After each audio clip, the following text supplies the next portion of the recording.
My name is Esther Wright. I'm 29 years old. And this is the story of how my wedding day, the day that should have been filled with love, joy, and hope, became the beginning of the greatest betrayal, and ultimately my greatest triumph. The message appeared on my phone just minutes after I'd kissed my husband and walked hand in hand down the aisle. "You're fired. Consider it my gift to you." For a moment, I thought it was some kind of sick joke.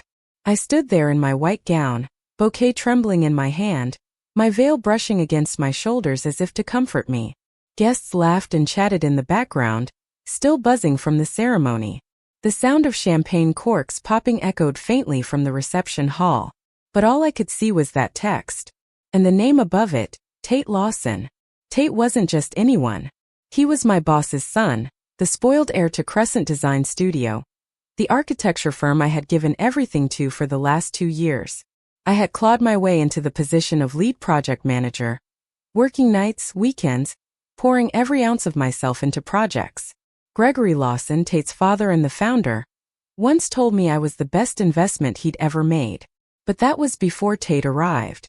Before he was handed authority he neither earned nor understood. And before he began to make my work life unbearable. Now, on the day I had just vowed forever to the love of my life, Tate had chosen to humiliate me in the cruelest way possible. Fired. By text. On my wedding day. I turned to Karen, my husband, still holding my hand, my eyes filled with tears. "Look," I whispered, showing him the screen. His reaction wasn't what I expected. No anger, no outrage. Instead, his lips curved into the faintest, knowing smile. He kissed my knuckles gently, leaned close and whispered, "Check your messages later. Today belongs to us." I wanted to scream. How could he be so calm when my career, everything I had built, was crumbling? But there was something in his eyes that steadied me, something that told me I needed to trust him. So with trembling hands I slid my phone into my maid of honor's purse, wiped my tears, and forced a smile as we walked out into the cascade of rose petals, laughter, and cheers. For a few hours I forgot. The music swelled, the food was served, and I danced in Karen's arms. But when my maid of honor Nima rushed to me with wide eyes, clutching my buzzing phone, the illusion shattered. "Esther," she whispered urgently, "you have 108 missed calls." I froze. Most were from my coworkers, but 17 of them were from a number I recognized instantly. Gregory Lawson. My boss. Tate's father. And that's when I realized this wasn't just a firing. This was the beginning of something far bigger than I could have imagined. I slipped away from the noise with my dress gathered in my arms and shut the door to the small bridal lounge behind the reception hall. The room smelled like peonies and hairspray, a soft, sugary perfume that made the whole day feel staged. Like I'd been acting in a scene I didn't audition for. I sank onto a velvet love seat, my veil sliding forward like a little white storm cloud, and scrolled through my missed calls. The screen was a litany of names I knew by voice alone: engineers, designers, site supervisors, interrupted again and again by the same number: Gregory Lawson. I pressed play on the first voicemail and listened to his voice move from polished to panicked in less than 30 seconds. "Esther, it's Greg. Call me immediately. There's been a misunderstanding. Whatever Tate said, well, he had no authority to do that. We need to talk." I played the second, then the third. Each message collapsed the scaffolding of his composure a little more. By the fourth, he sounded older than I'd ever heard him. "We can't access the server you set up for West Side's Phase 2 revisions. The password's wrong. Did you change it? Please. The client presentation is Monday." That was the thing about the system I'd built. It wasn't glamorous and it didn't scream for credit, but it worked. When I joined Crescent, their process for tracking blueprints, client comments, permits, and budget allocations was a patchwork of spreadsheets named FINALV6, FINALV7, and final PDF folders nested inside PDF folders. Different versions of the same rendering passed around by email until nobody knew which was approved. I'm a systems thinker by nature, the kind of person who alphabetizes spices and feels their skin itch if a picture frame hangs crooked. Chaos has a smell to me. Warm dust and old pennies. I can't stand it. So I built a platform that felt like air when you breathed it: transparent, reliable, familiar.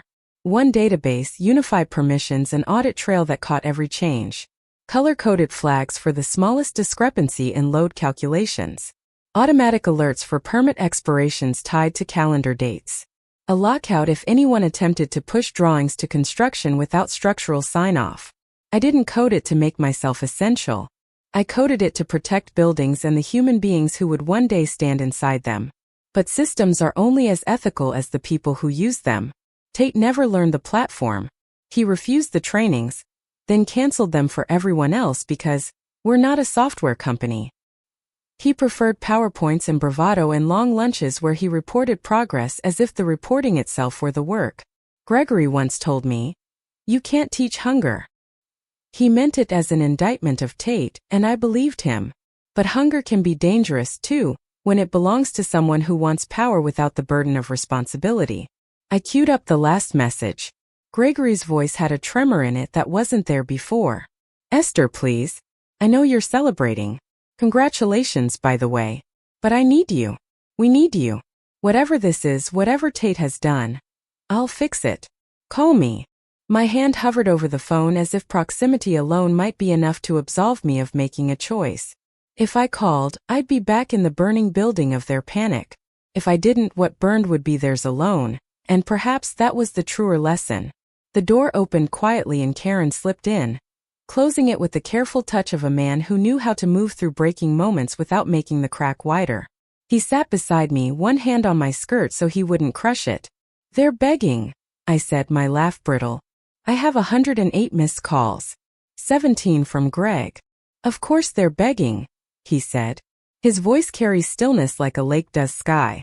"You were the spine of a body that doesn't know it's paralyzed yet." "I didn't build this to make myself indispensable," I said, before he could say it for me. "I documented everything. I scheduled trainings. And someone canceled them," he answered. "Someone who thought your spine was an ego trip." I blew out a breath and felt heat rise in my face.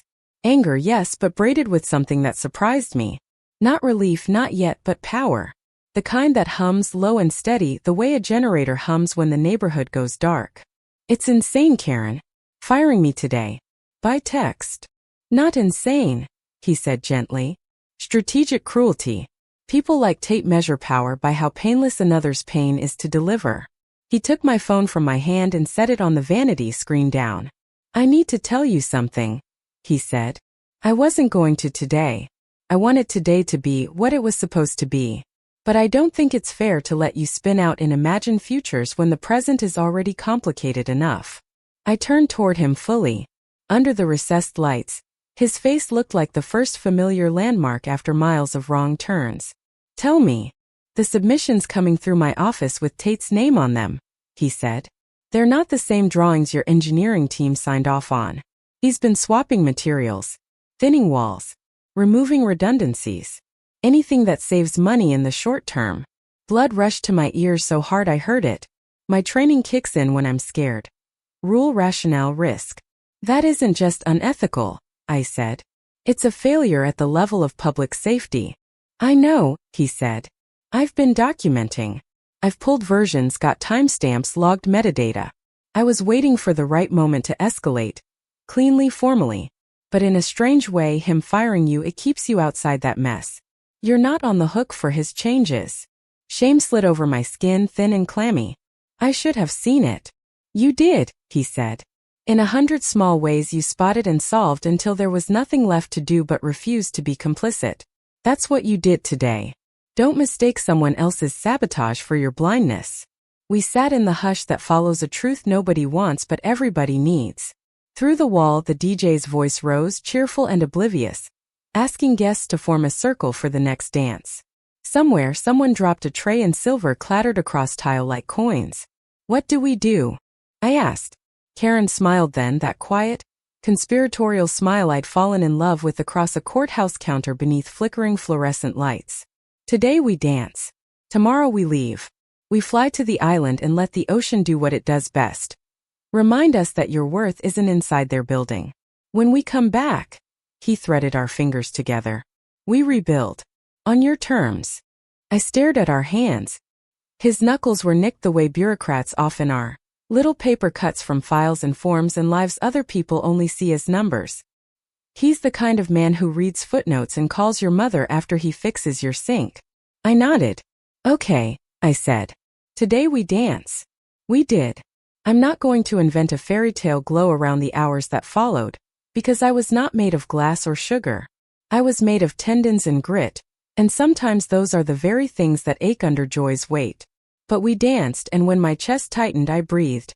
When a cousin asked for the third time if I was okay, I laughed like someone who had decided to be.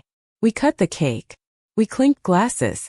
I pressed my cheek to Karen's shoulder and let the slow song hold my spine upright. By midnight, my phone, retrieved from Nima's protective clutch, looked like a fire alarm. 168 missed calls now. The voicemails had evolved from urgent to raw. Esther, Gregory said in the latest, I'll triple your salary. In the next, what about equity? 5%. 10. You name it. The final message of the night was quiet in a way that scared me more than shouting ever could.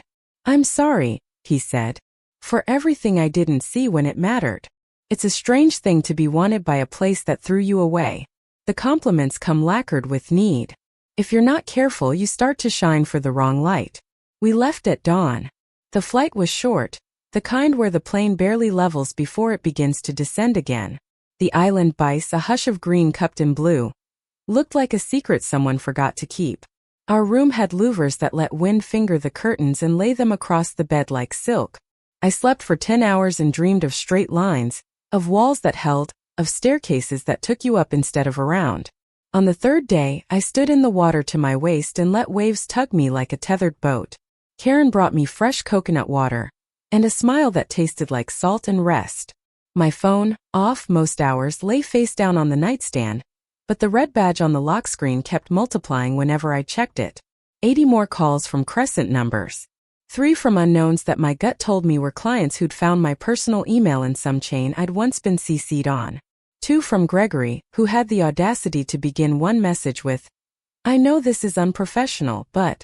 On the 5th day, the offer changed shape. Ownership, Gregory said. Not just equity. We're reorganizing. I'll step back. You could be co-director of operations. Build out your vision. Before, that would have pinged every longing in me for authority tethered to impact. But here, with the sea lifting and lowering the horizon in my periphery, I recognized something frequency can hide. They were not offering me dignity. They were offering me access to the same building where it had already been denied.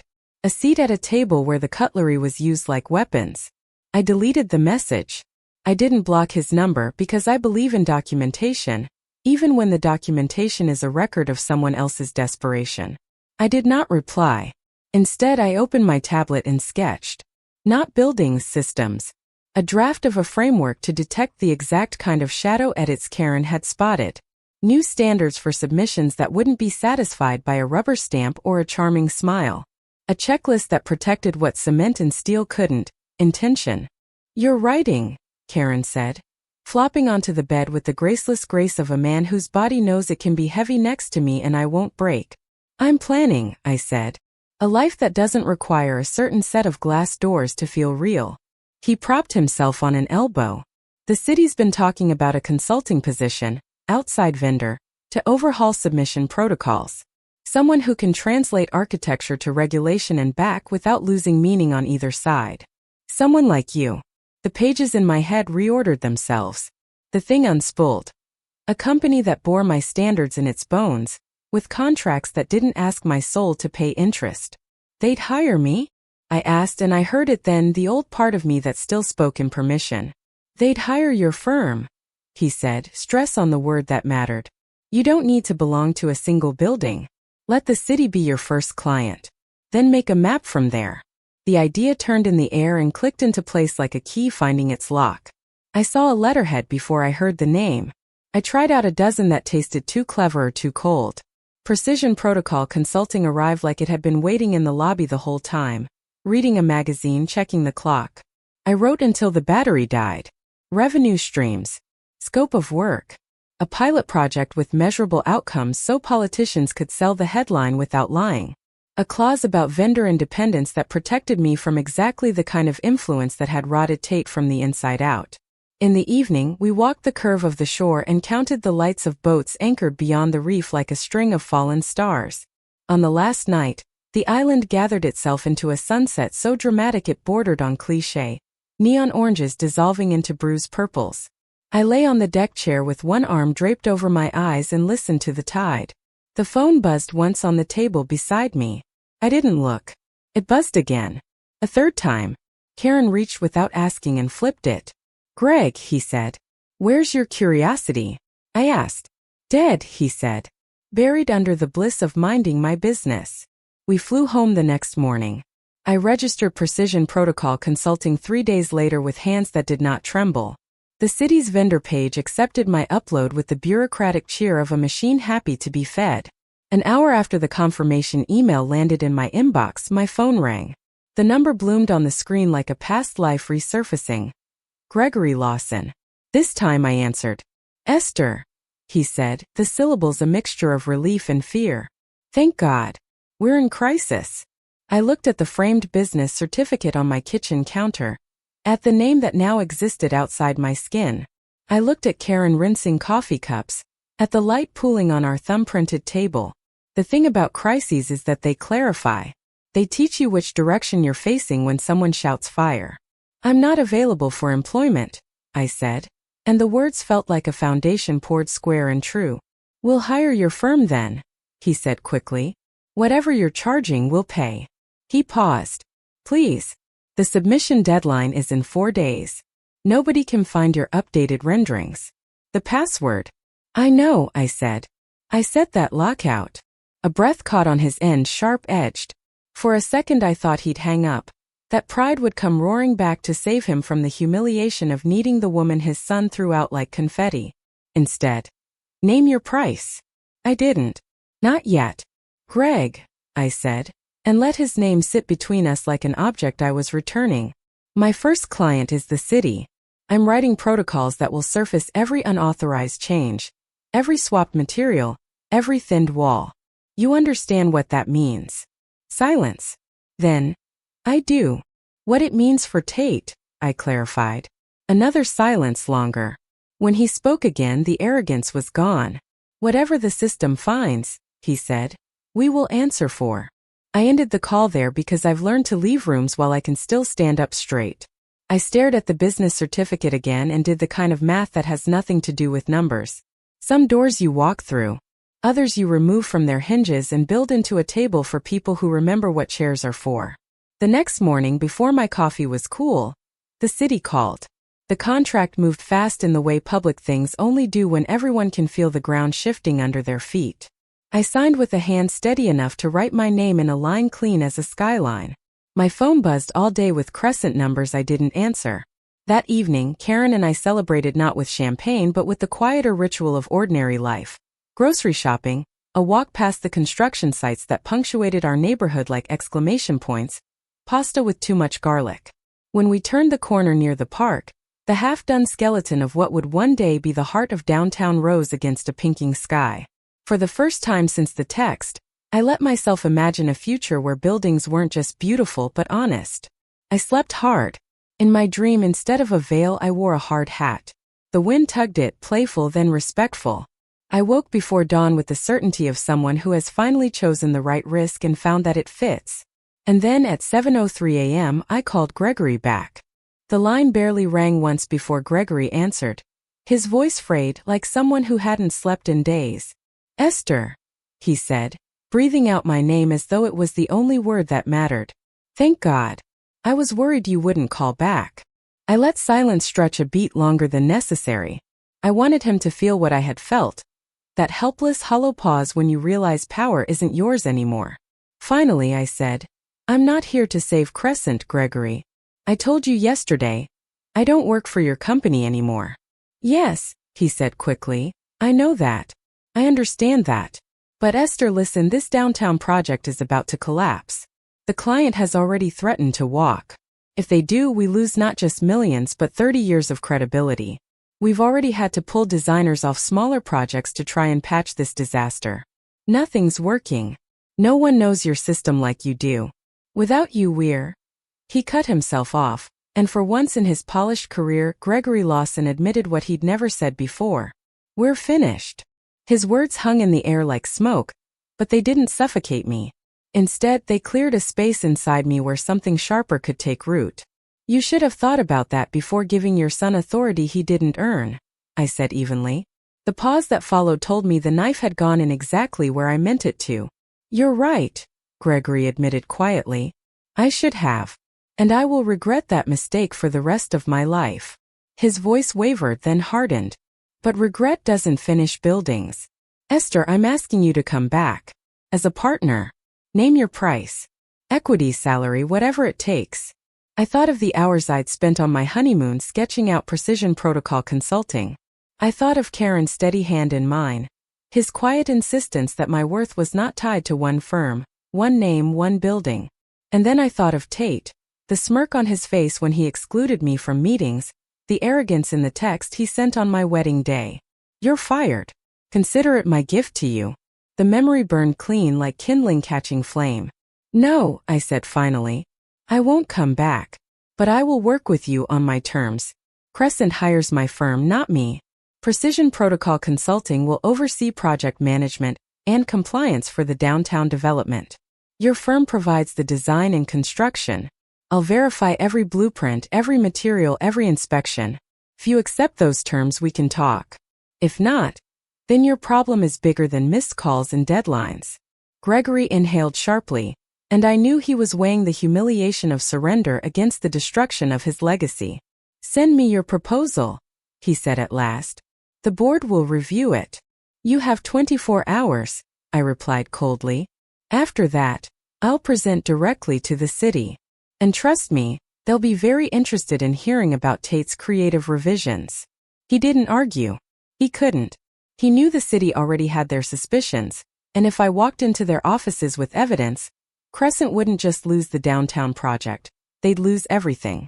I ended the call, set my phone down, and realized my hands weren't shaking. For the first time since that text on my wedding day, I wasn't reacting. I was directing.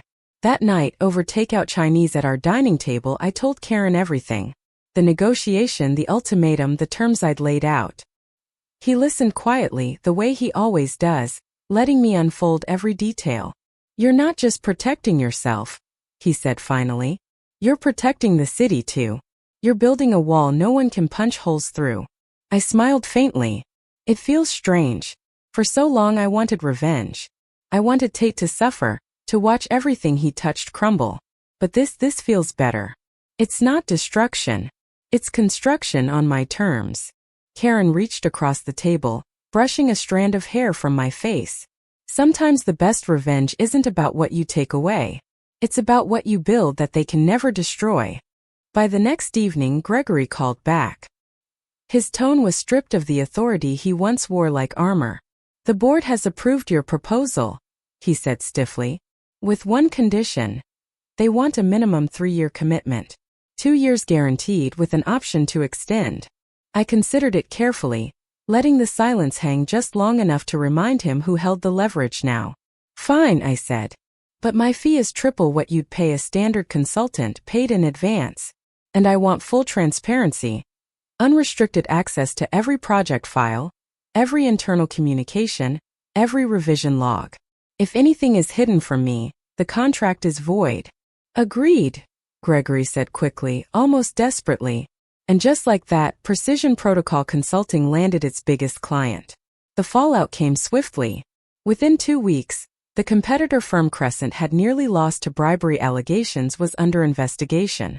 The city pulled their contract, and all eyes turned to us. Gregory wanted to frame it as Crescent's triumphant return, but the press quickly latched onto the unusual partnership structure.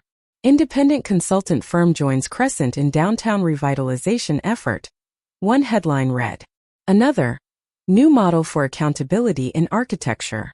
I wasn't just building a company. I was building a reputation that rested on my refusal to bow to the very people who once thought I was disposable. Tate, meanwhile, was assigned as junior project coordinator. His title sounded important, but in truth it placed him 5 levels beneath his old role. Every day he received training modules from my team. Every evening he was tested. fail, and he repeated the module the next day. I half expected him to resist, to sneer, to sabotage. But he didn't.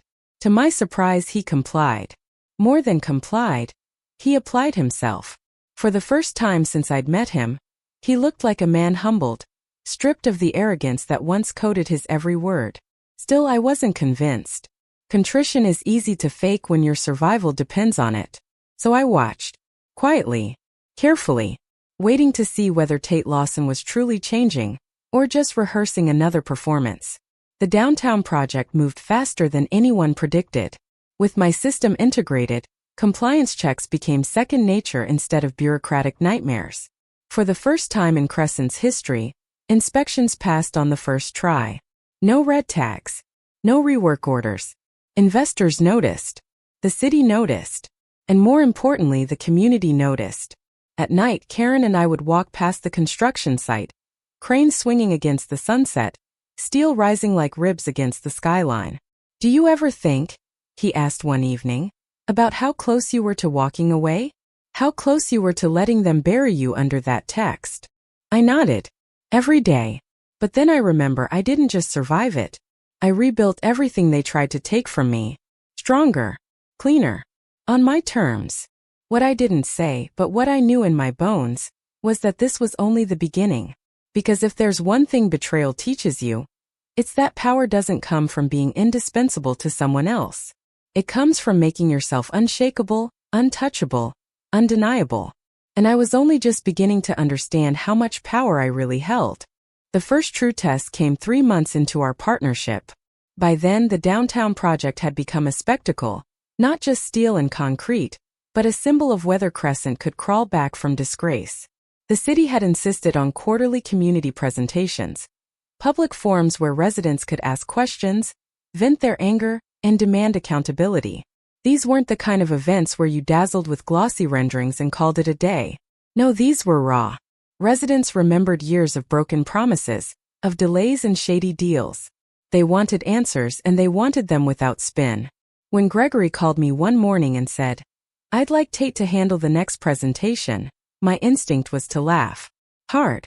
You want the man who fired me on my wedding day by text to stand up in front of 200 angry citizens and explain why they should trust Crescent again? I asked, my voice like glass cracking under pressure. "Not want," Gregory said carefully. "Need. He's been completing every training module your team assigns. He's shown diligence. He's earned the chance to prove himself." I leaned back in my chair, staring out at the city skyline from my new office. My consulting firm had grown quickly. We were already up to 6 employees, each one sharp and principled. I thought about the dozens of reports Tate had submitted, each meticulous, each correct. He hadn't missed a single deadline. But the problem wasn't paperwork. It was people. Could Tate face them?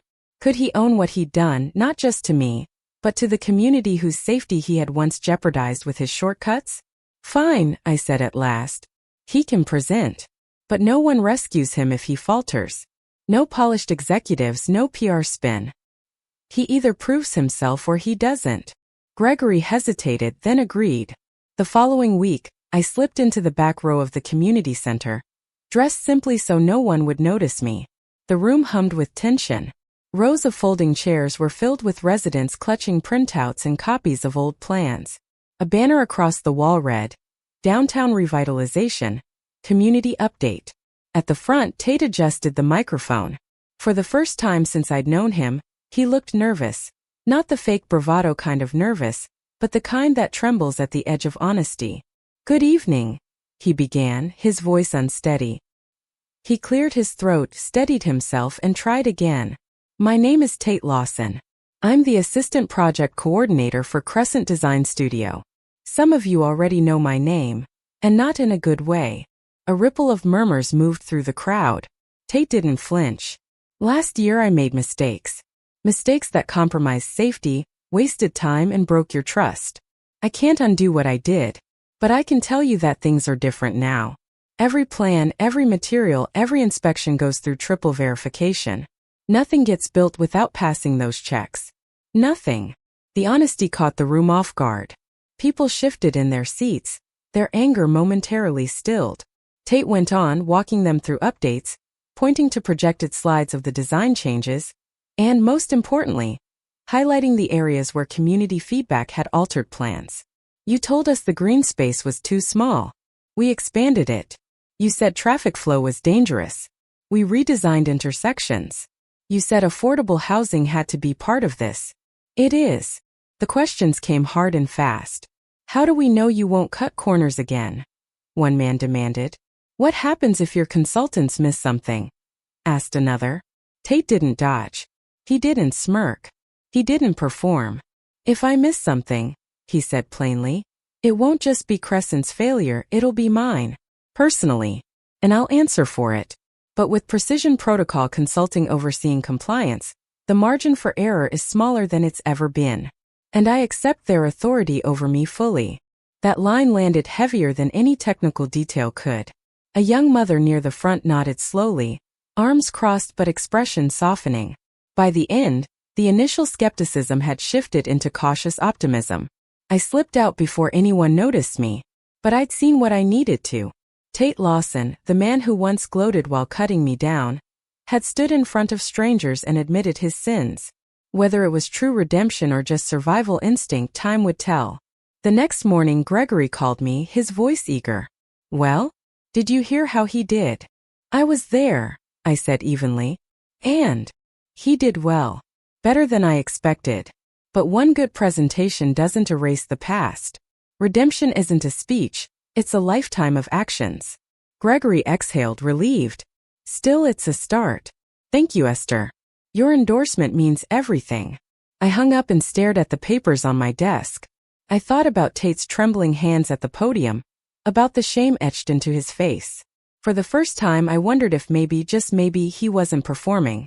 But forgiveness? That was something else entirely. Weeks passed and the project surged ahead. The community updates became smoother. The inspections passed without issue. The newspapers began calling the revitalization a new gold standard for city development. And then one afternoon my assistant poked her head into my office. Esther, she said, you have a visitor. I looked up surprised. And there, standing awkwardly in the doorway, holding a clipboard and looking like a schoolboy called to the principal's office, was Tate. I wanted to speak to you, he said quietly. Alone. For a moment anger surged. Anger that he would dare step into my space after everything. But another part of me, the part that had watched him stand in front of a hostile crowd and take the blows, knew this moment was inevitable. I gestured for him to sit. Say what you came to say, Tate.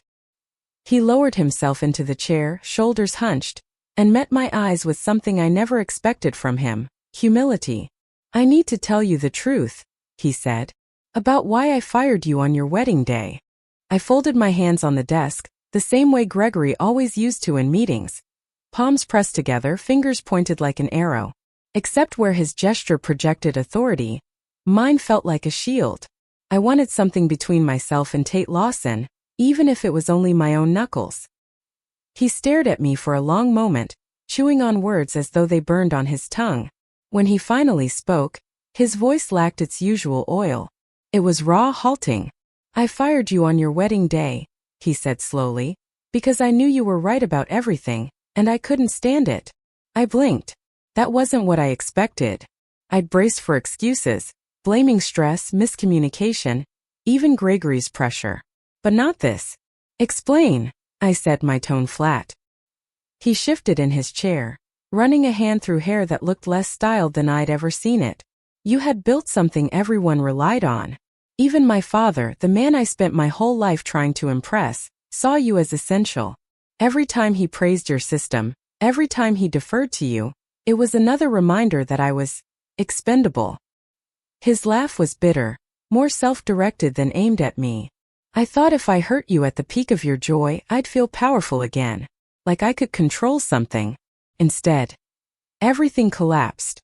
The system, the projects, my father's respect, all of it. I leaned back, studying him. For the first time, I noticed the absence of arrogance in his posture. No squared shoulders, no smug grin. Just a man who looked like the ruins of a house that once believed it was fireproof.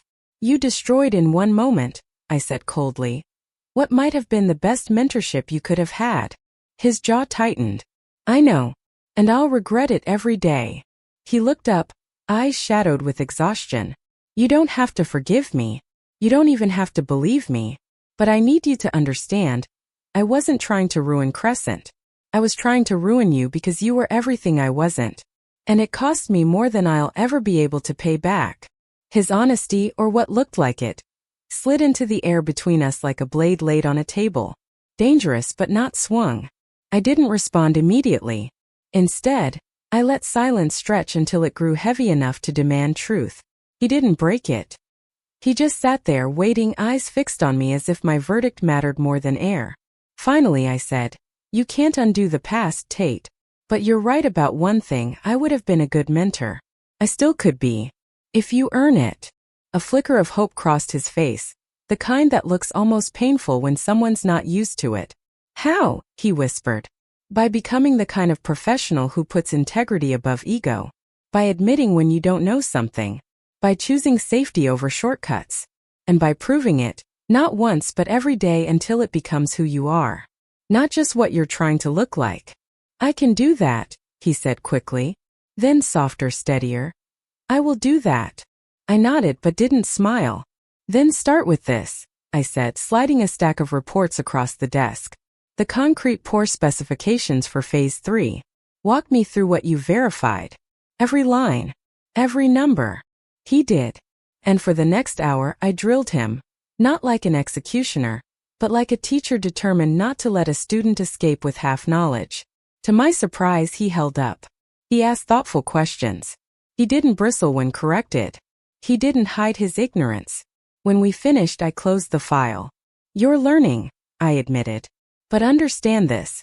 Forgiveness isn't something you're owed. It's something that might come if your actions earn it. Until then, you're still the man who fired me on my wedding day. Don't forget that. He swallowed, then nodded. I won't. That night I told Karen everything. We sat on the porch of our fixer-upper, the city skyline glowing in the distance, a reminder of everything we'd both fought for. He admitted it, I said, still stunned. He admitted he fired me because he couldn't stand that I was right. Karen's brow furrowed, but not with anger, with thought. That's a kind of honesty most people never reach. It doesn't make it forgivable, but it makes it human.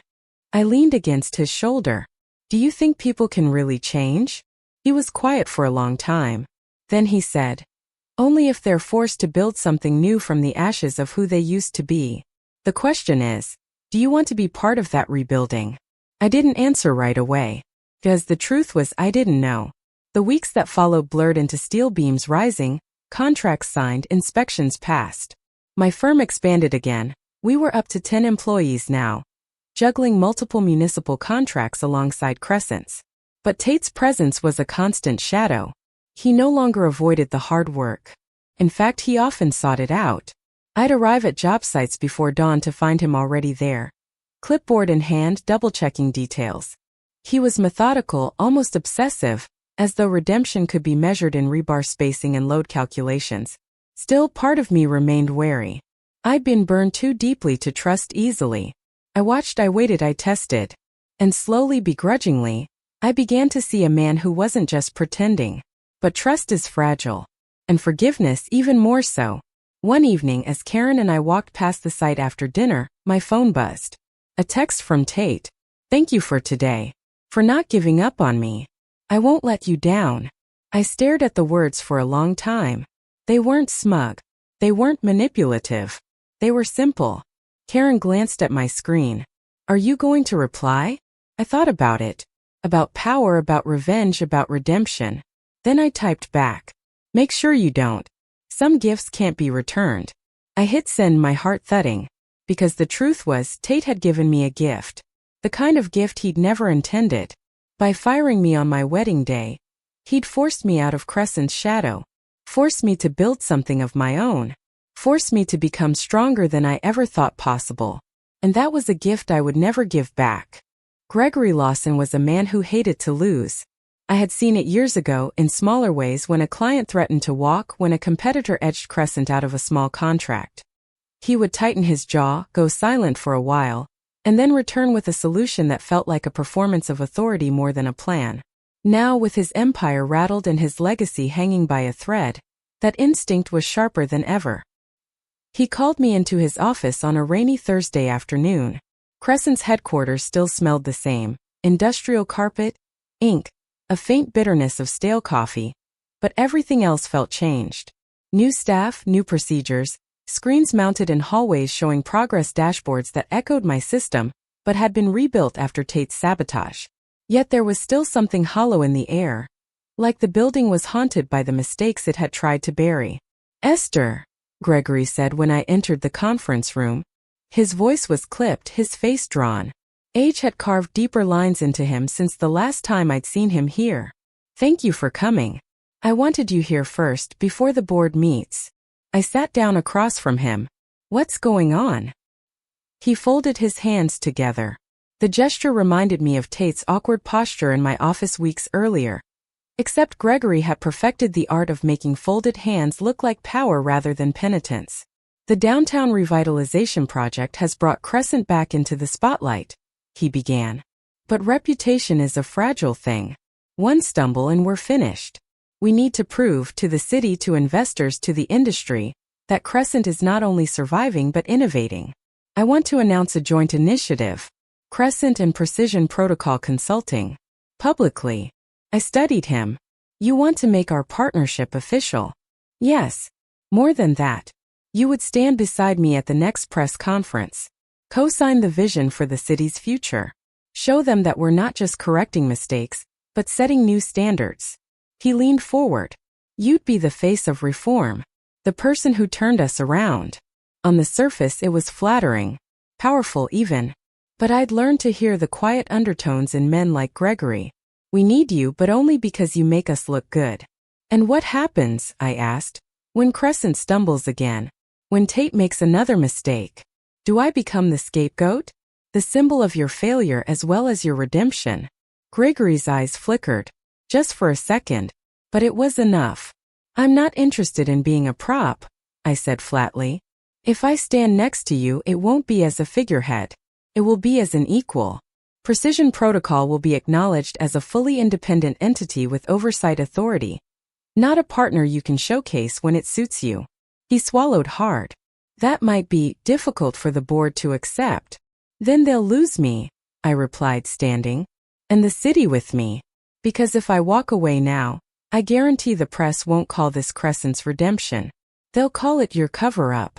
The silence that followed was heavy, but I didn't flinch.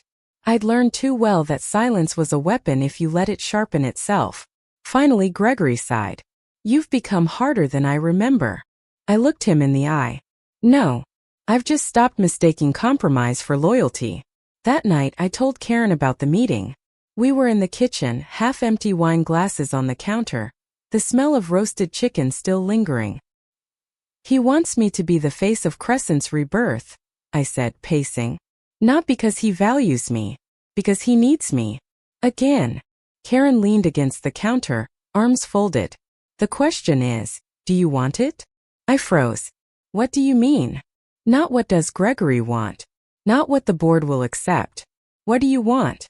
To stand beside him and reshape Crescent from within? Or to stay outside where you built your own kingdom?" I thought about it. About the girl who once stayed up all night fixing renderings just to prove her worth. About the woman who walked away from 200 missed calls on her honeymoon, because dignity mattered more than desperation. "I don't know yet," I admitted. "Part of me wants to stand beside him, if only to show the world I won. But another part doesn't want their shadow anywhere near me." Karen's eyes softened. "Then maybe the real question isn't whether you want to stand beside him. Maybe it's whether you need to anymore." The answer began to reveal itself a week later. The city announced that all major firms would undergo a compliance audit under the new verification protocols, my protocols. It wasn't just Crescent on the line. Every competitor, every developer in the city would be examined. The fallout was immediate. Smaller firms scrambled, others delayed projects, and one, Crescent's largest rival, collapsed under the weight of falsified records. Gregory called me in a panic. "This is our chance," he said breathlessly. "If Crescent passes this audit, We'll be the only major firm left standing. But something in his voice made me pause. And if you don't? I asked. Silence. Then quietly. Then Crescent is finished. It was the first time I'd heard him admit that truth without spin. The audit began on a cold Monday morning. My team and I combed through Crescent's files with forensic precision. Every blueprint, every email, every revision. Tate sat across from me during the review, his face pale but determined. When we uncovered the first irregularity, a material substitution in an old project, I watched him tense. His eyes flicked to me, then to Gregory, who sat at the head of the table, jaw set like stone. It was me, Tate said suddenly, his voice breaking the silence. That was my signature. My decision. Esther warned us years ago and I ignored her. I'll take responsibility. The room went still. Gregory's head snapped toward his son, eyes wide with shock. But Tate didn't flinch. He faced me waiting. And in that moment, I realized something had shifted. This wasn't the old Tate, hiding behind arrogance. This was someone learning how to bear weight. That evening, back in my office, I sat staring at the city skyline. The audit documents spread across my desk. Crescent wasn't clean, not entirely. But Tate had owned his failures. Publicly. Openly.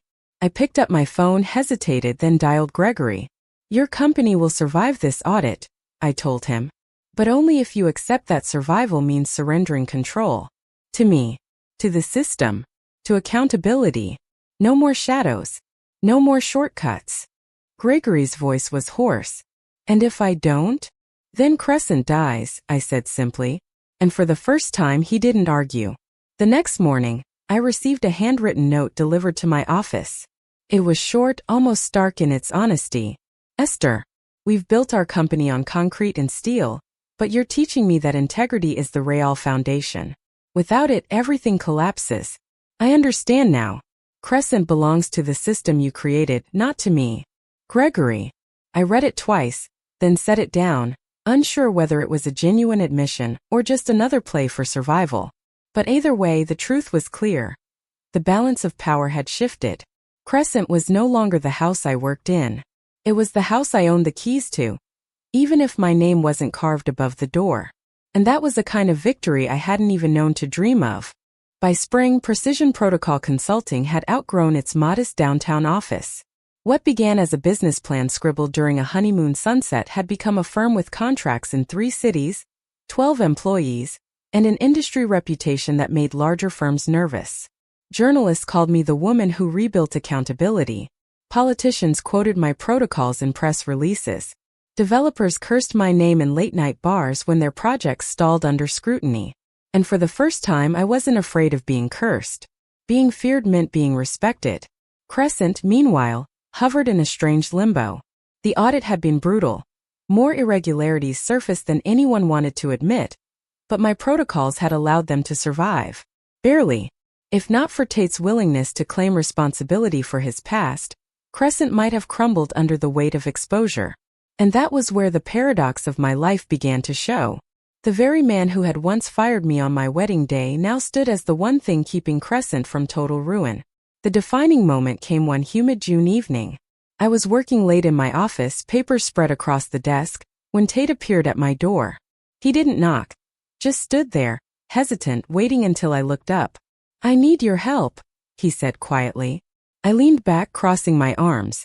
With what? He stepped inside, holding a thick folder. Next week, Crescent has to present final safety compliance findings to the city council. Gregory wants me to lead it. Alone. I raised an eyebrow. And I don't know if I'm ready, he admitted. It's not just numbers on a spreadsheet. It's facing the council, the public, people who know exactly what I did. If I fail, Crescent fails. My father fails. Everything collapses. His voice cracked at the edges. For once there was no bravado, no performance. Just fear. I tapped the folder. Show me what you've prepared. He laid the papers on the desk, and for the next 2 hours we went through every detail. He stumbled at points, confused by the council's likely questions. But instead of hiding it, he asked me to explain, scribbling notes furiously. When I pushed him on weak areas, he didn't bristle. He listened. When we finished, he looked exhausted but steadier. "Thank you," he said softly. "Not just for this. For giving me a chance at all." I studied him, searching for cracks in the humility. But all I saw was sincerity, and maybe for the first time, the shadow of a man who could one day be worthy of the trust he had so carelessly destroyed. The day of the presentation arrived like a storm. The council chamber was packed, journalists lining the walls, community members clutching notepads, anger simmering just below the surface. Gregory sat in the back, his face tight, while Tate approached the podium alone. I stayed in the gallery unseen, watching. He began nervously, voice trembling. But then, as the questions came sharp, accusatory, relentless, something remarkable happened. Tate didn't deflect. He didn't spin.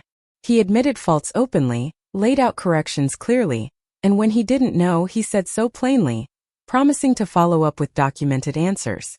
"You were part of the problem," one councilwoman snapped at him. "Why should we believe you're part of the solution?" The room went silent. Tate looked down at his notes, then back up straight into her eyes. "Because I was wrong," he said simply. "And because people like Esther Wright refused to let me stay wrong. I won't ask you to believe my words. Only my actions, one at a time, until I earn back the trust one broke." The silence that followed wasn't hostile anymore. It was thoughtful.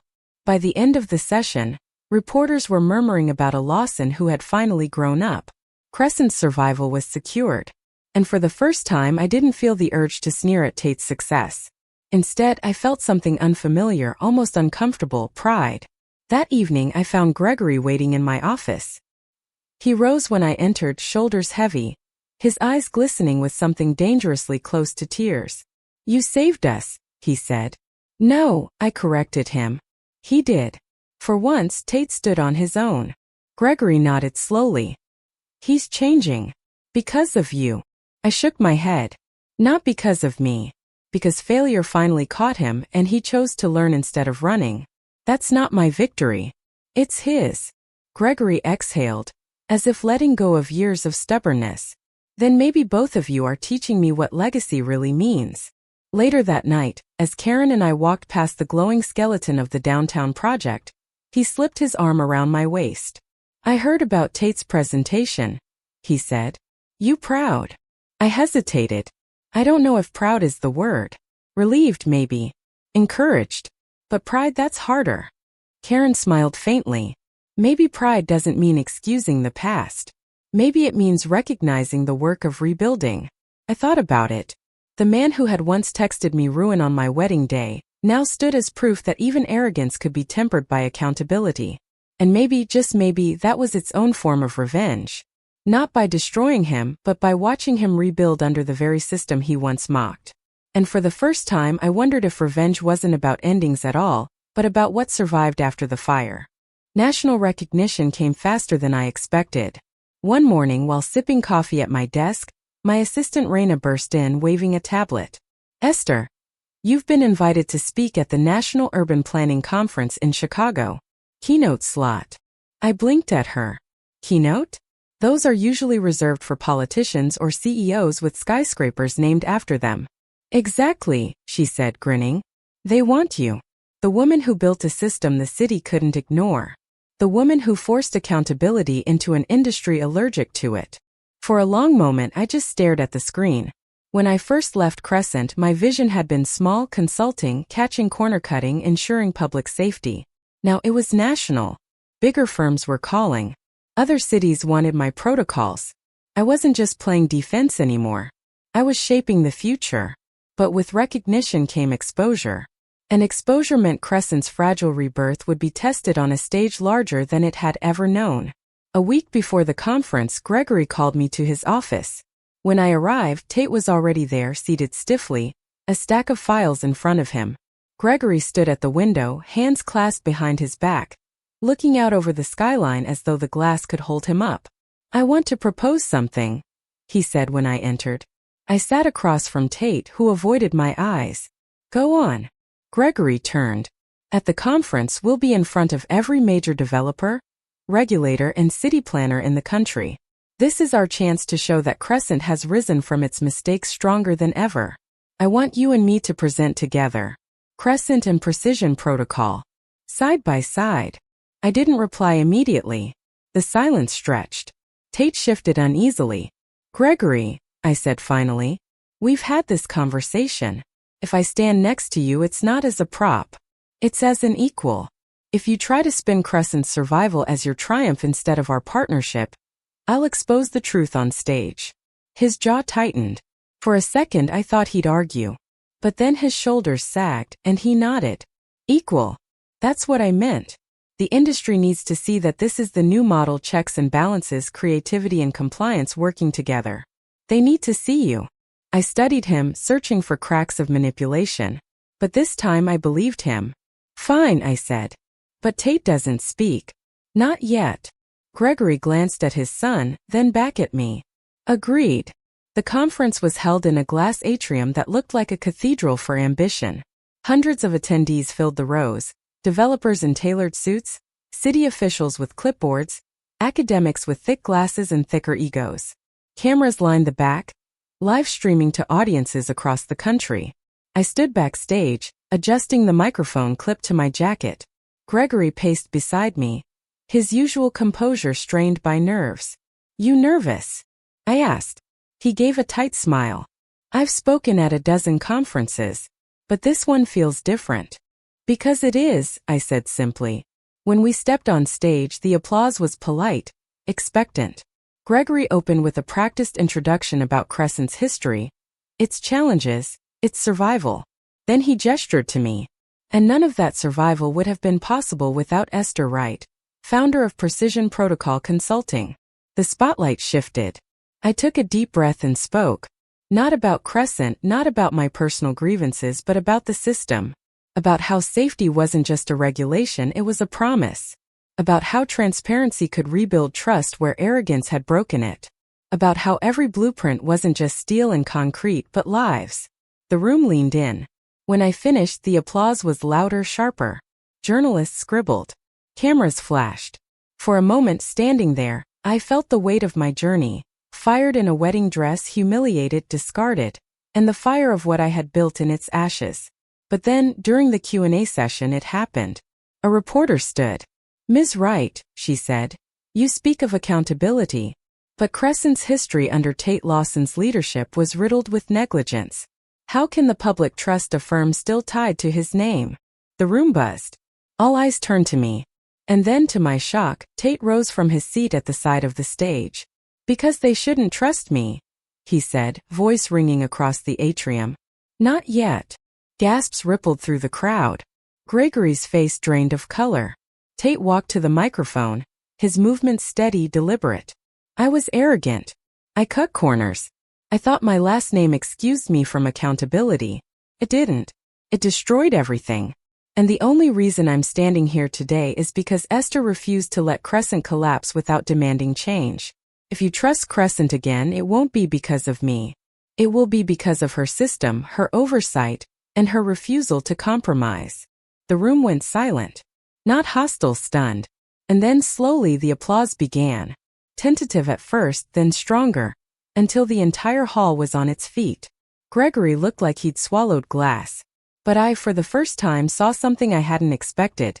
Tate was telling the truth. Not rehearsed. Not performed. Truth. That night, in the hotel lobby, Tate approached me.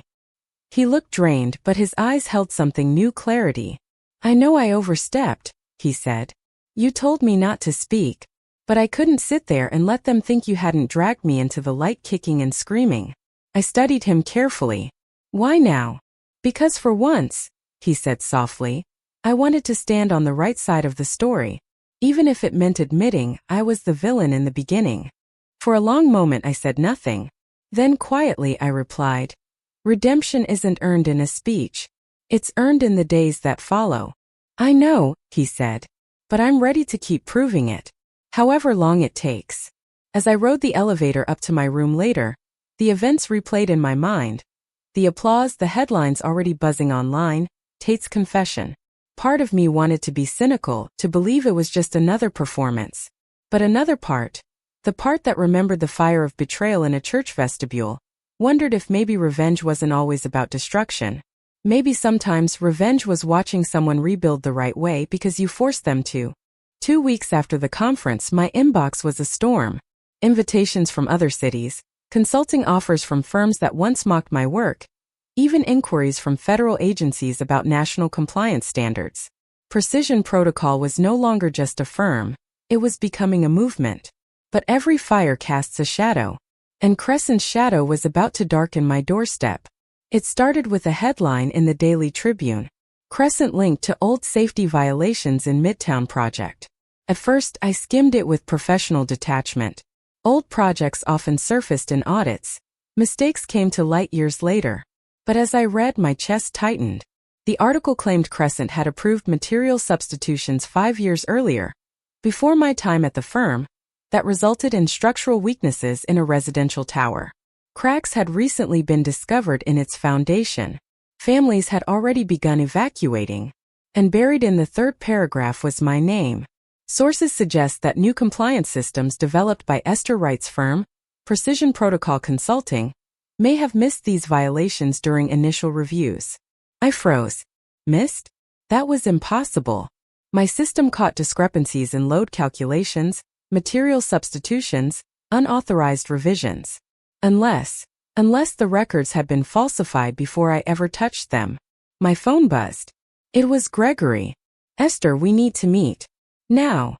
The meeting was in his office, though it felt less like an office and more like a war room.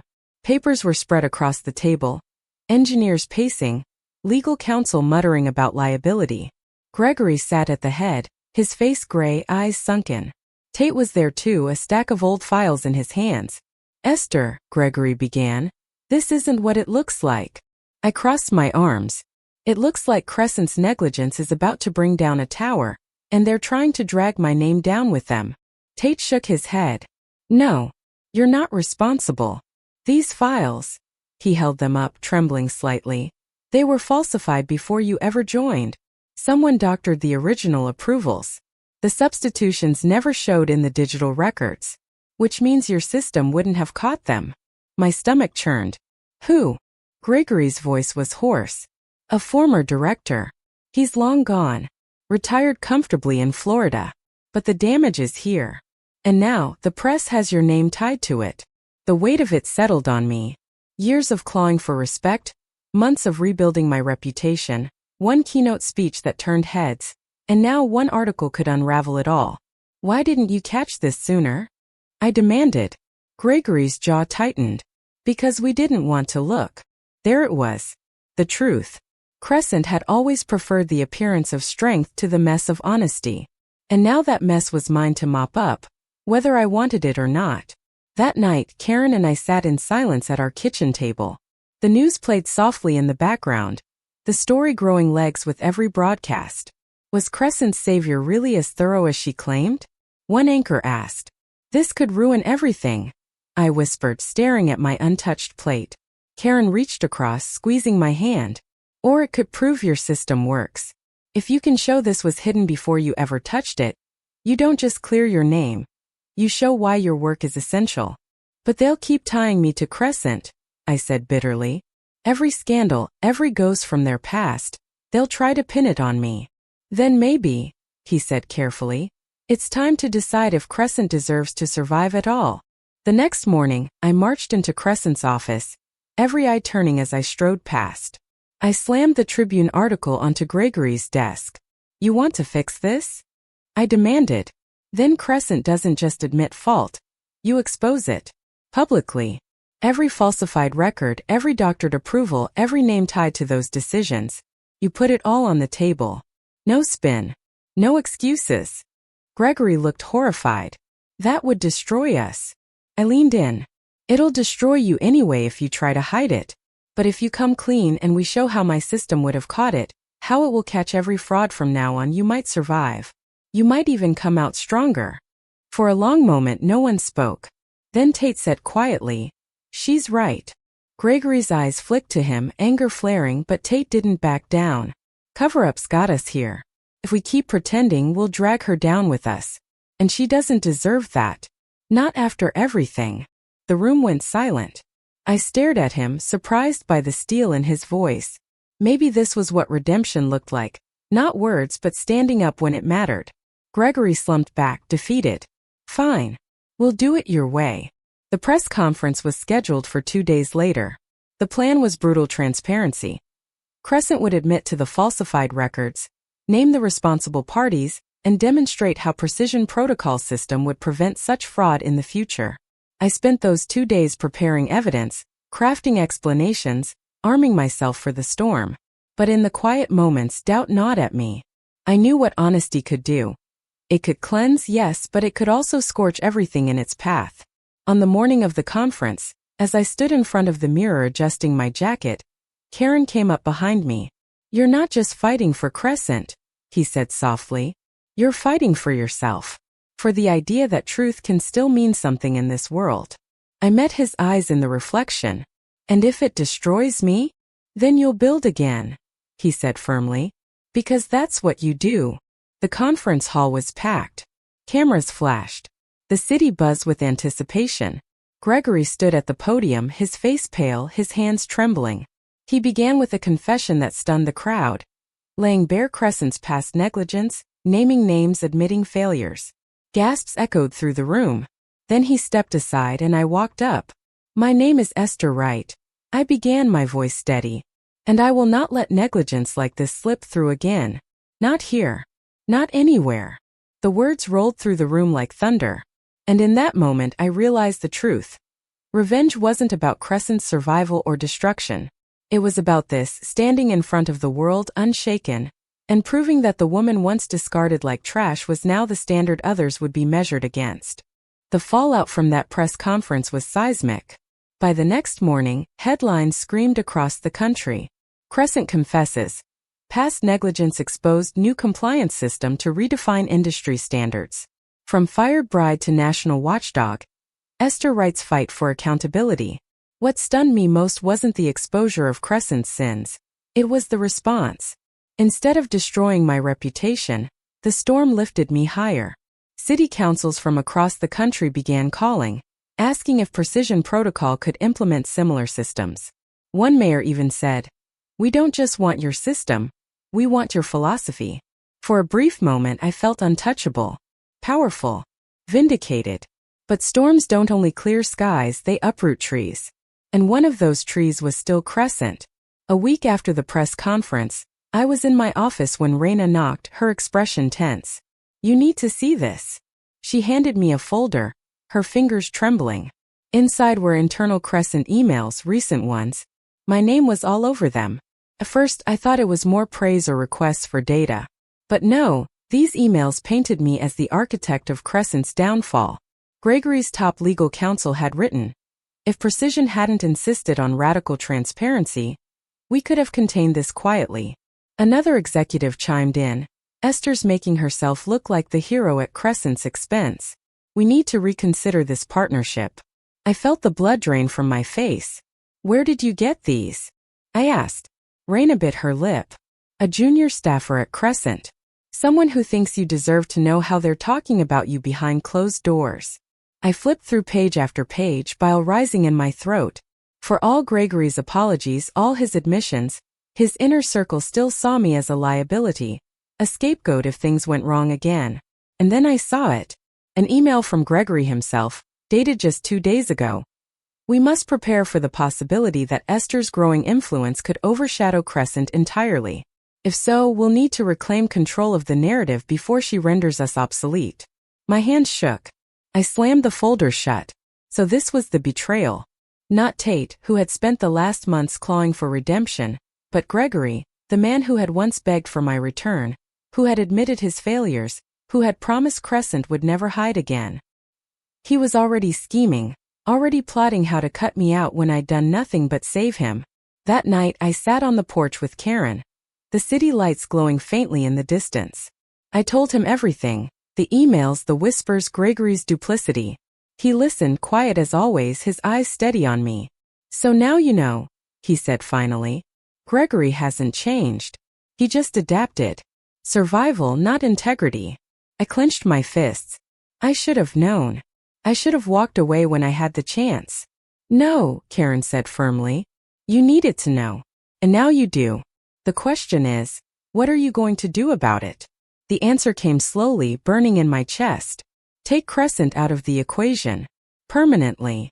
The next morning I called Tate to my office. He arrived looking wary, as though expecting another lecture. But when I slid the folder across my desk, his expression shifted from confusion to fury. My father wrote this? His voice was low, dangerous. Yes, I said. And others followed his lead. You've worked hard, Tate. Harder than I ever thought you could.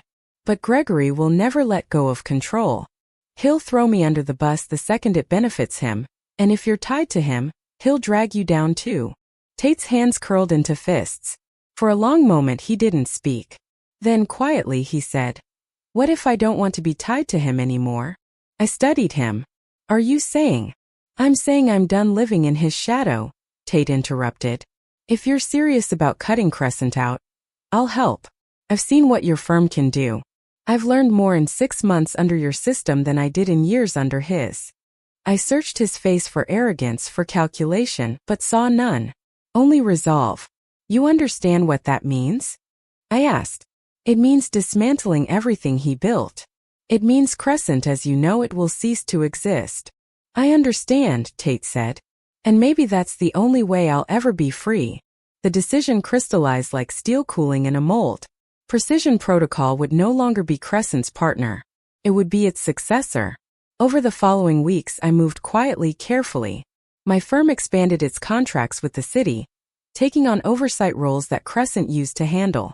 When other municipalities called, I directed them to us directly, not through Crescent. Slowly, deliberately, I shifted the balance of power until Crescent wasn't indispensable anymore. Gregory noticed, of course. He called me one evening, his voice tight with panic.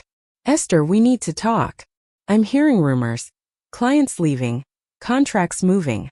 "They're not rumors," I said coolly. "They're reality. You wanted to reclaim control of the narrative. Congratulations. You've lost it completely." Silence. Then hoarse. "You destroy us? After everything?" "No," I replied. "You destroyed yourself. I just refused to cover it up this time." And I ended the call.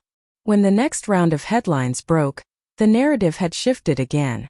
Precision Protocol to lead National Oversight Initiative, Crescent's role in question. Gregory's empire was unraveling. Tate, meanwhile, stood beside me, not as a rival, not as an enemy, but as a man determined to carve out a future free of his father's mistakes. And me? I had never been more certain of my power. But as I stood in my office one evening, watching the skyline where Crescent's projects once dominated, I couldn't help but wonder, had I finally found justice? Or was I simply building a new empire of my own, one that someday someone else might have to burn down to feel free? Gregory Lawson was a man who didn't know how to lose gracefully. That much had been clear since the day I met him. He had built Crescent with stubborn brilliance, but that same refusal to bend had left cracks in his empire, cracks that no amount of polish could hide anymore. Still, I underestimated him. It was a Tuesday morning when my assistant burst into my office, her face pale. "Esther, you need to see this." She handed me a tablet, the news headline screaming across the screen. "Crescent launches lawsuit against Precision Protocol Consulting." My stomach dropped. I skimmed the article, heart pounding. Crescent was claiming breach of contract, that my firm had overstepped its role, stolen clients, and acted in conflict of interest. They weren't just trying to smear me, they were trying to destroy me legally. I gripped the tablet so tightly my knuckles ached. "He wouldn't," I whispered. "But of course Gregory would. When the empire starts to crumble, the king swings at anyone within reach." The phone rang that afternoon. Gregory's number. Against my better judgment, I answered. "Esther," he said, his voice taut. "This isn't personal." I laughed bitterly. "You're suing me, Gregory. That's as personal as it gets." "It's survival," he snapped. "You've bled Crescent dry, stolen contracts, turned my son against me. You've left me no choice." I forced calm into my voice. "No, Gregory. You left yourself no choice the day you betrayed me. I gave you every opportunity to rebuild with integrity. You chose deceit.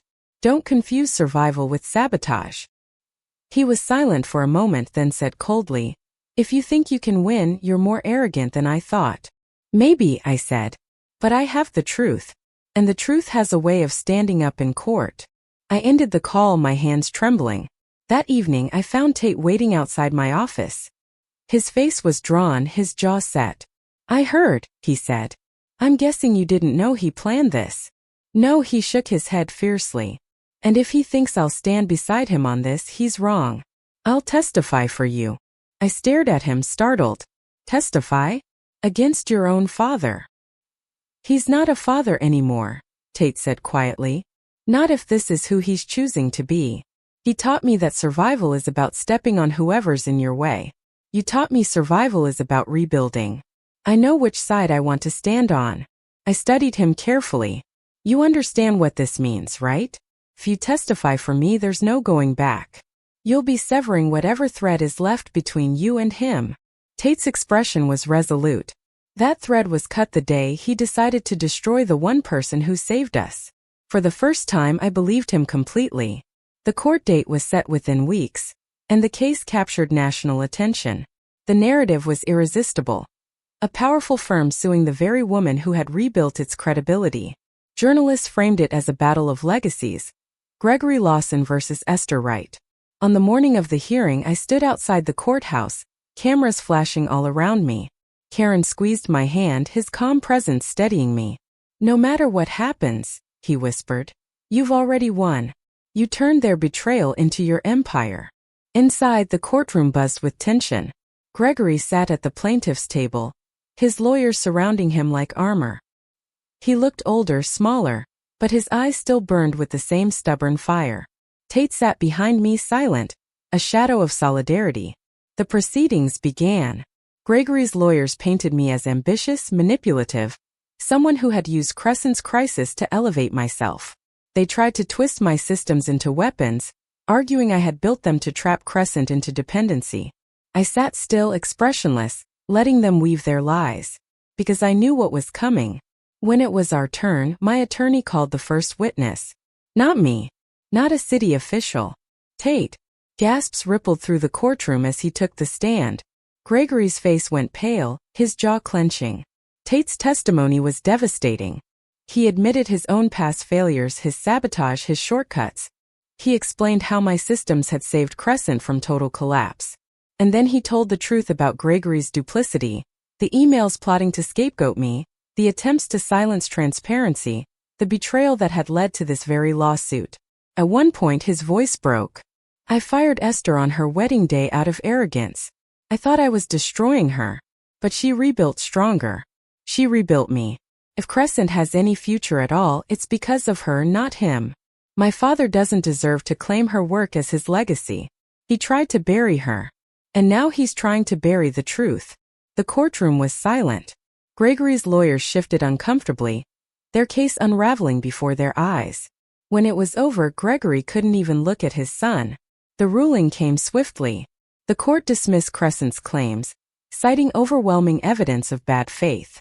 Worse for Gregory, the judge recommended an independent investigation into Crescent's leadership practices.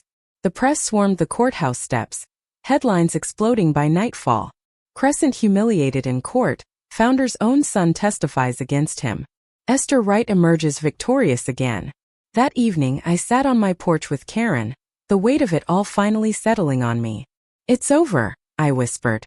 Karen shook his head. "No, Esther. It's just beginning. You're not fighting for scraps anymore. You're shaping the future of the industry."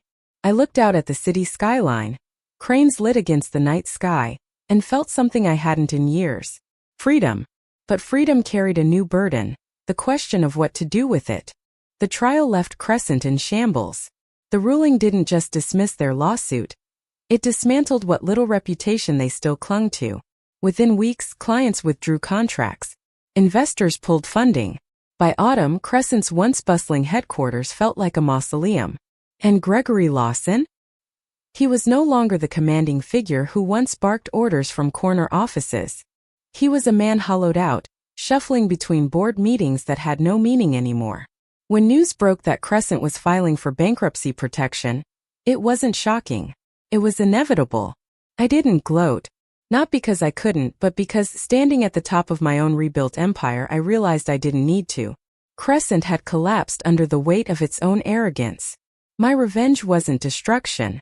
It was survival, thriving in the very space where they thought I'd disappear. One evening, I received a letter delivered by hand. Thick cream envelope, Gregory's signature scrawled in uneven strokes. I hesitated before opening it. Inside a few short lines. Esther. Some debts cannot be repaid. Some mistakes cannot be undone. I know I am no longer part of this industry. I only hope Tate will be. He has learned from you more than he ever learned from me. Take care of him. He deserves the future I squandered. Gregory. The words surprised me. Not because they absolved him, they didn't, but because for the first time they didn't demand or manipulate. They surrendered. Tate's path was less tragic. After the trial, he came to me one afternoon, standing awkwardly in my doorway the way he had months before. I'm leaving Crescent, he said. It's not exactly standing anymore, I replied dryly. He almost smiled. That's not what I mean. I'm leaving the Lawson name behind. Starting fresh. I don't know if I'll ever deserve to build under your system, but I want to try. Not as Gregory's son. Not as the man who fired you. Just as someone who knows what it feels like to fail and wants to build better. I studied him carefully. You think redemption is just about starting over? He shook his head. No. Redemption is about staying the course even when no one's watching. You taught me that. For the first time I believed him. Precision Protocol Consulting grew into something larger than I could have imagined. By the following year, we weren't just consulting for cities, we were shaping national policy. Lawmakers used my systems as a blueprint for reform. Projects across the country bore the quiet stamp of my oversight. Buildings rose stronger, safer, because one woman refused to stay silent after being humiliated in a wedding dress. Karen stood by me through it all, my anchor. My reminder that success meant nothing if integrity wasn't its foundation. On nights when exhaustion weighed heavy, he'd remind me, you didn't just survive them, Esther. You rebuilt the rules. And he was right. On the anniversary of my wedding day, the day Tate's text shattered my old life, I stood on the balcony of our new office tower. The city stretched out before me, lights blinking like stars. I thought back to that moment in the church vestibule, the words that once felt like a curse. You're fired. Consider it my gift to you. And I smiled. Because in a twisted way, it had been a gift. The kind of gift that forced me to leave what was broken and build what was unbreakable. Revenge hadn't been fire or fury. It hadn't been watching Crescent burn. It was standing here now, thriving, powerful, untouchable. Not because I destroyed them, but because I chose to rise above them. Some gifts can't be returned. And some gifts, like survival, like dignity, like power, become the foundation you build the rest of your life upon. That's my story. What began as betrayal on my wedding day became the blueprint of my greatest victory. If there's one thing I've learned, it's this. True power isn't about what you tear down. It's about what you build from the ashes. If this story resonated with you, subscribe to Revenge Echoes. Share your own experiences in the comments. Have you ever turned someone's cruelty into the foundation of your strength? Your story might be the echo someone else needs to hear.